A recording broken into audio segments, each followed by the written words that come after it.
주님의 평안을 전합니다. 오늘의 말씀은 시편 147편입니다. 1절에서 5절 말씀입니다.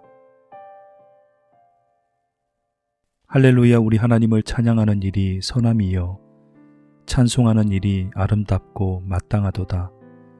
여호와께서 예루살렘을 세우시며 이스라엘의 흩어진 자들을 모으시며 상심한 자들을 고치시며 그들의 상처를 싸매시는도다.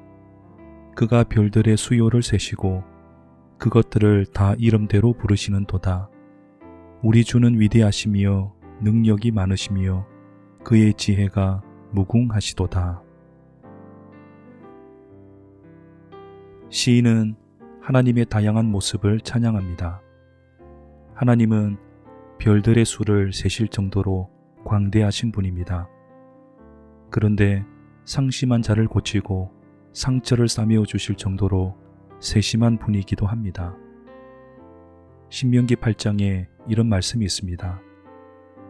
내 하나님 여호와께서 이 40년 동안에 내게 광야길을 걷게 하신 것을 기억하라. 이 40년 동안에 내 의복이 헤어지지 아니하였고 내 발의 신이 헤어지지 아니하였느니라. 광야 40년 동안 하나님은 놀라운 기적을 많이 베풀어 주셨습니다. 홍해를 가르셨고 하늘에서 만나를 내려주셨고 반석에서 물을 내셨습니다. 상식적으로 생각하면 이런 일들을 기억하라고 하는 것이 맞습니다. 그런데 신명기는 너의 옷과 신발이 닳아지지 않은 것을 기억하라고 합니다. 왜 그럴까요? 하나님은 바다를 가를 수 있을 정도로 크시지만 동시에 사람을 돌보실 정도로 세심하다라는 점을 강조하기 위해서입니다. 사실 우리는 홍해가 갈라지는 기적을 보고 싶어 합니다. 신발이 닳아지지 않는 것은 기적이라 부르지도 않습니다.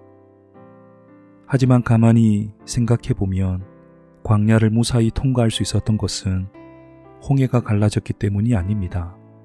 물론 홍해가 갈라지는 기적이 필요하기도 합니다.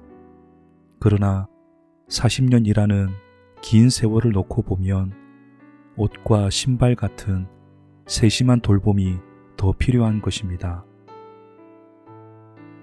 우리가 매일 경험하는 하나님은 홍해를 가르시는 하나님이 아닙니다. 대신 우리의 옷과 신발 같은 작은 일을 세심하게 챙기시는 하나님입니다. 이런 세심한 돌봄 덕분에 광야를 무사히 지날 수 있는 것입니다. 인생의 광야를 지나다 보면 홍해 같은 거대한 장벽을 만나기도 합니다. 그때는 목숨을 건 기도를 해야 할지도 모릅니다.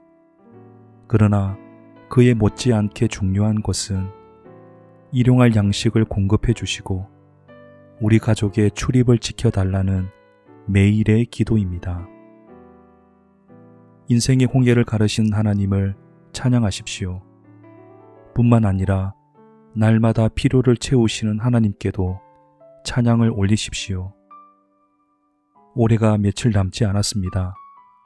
한 해 동안 큰 기적은 없었을지라도 나를 세심하게 돌보아 주신 하나님을 기억하며 찬양하기를 바랍니다.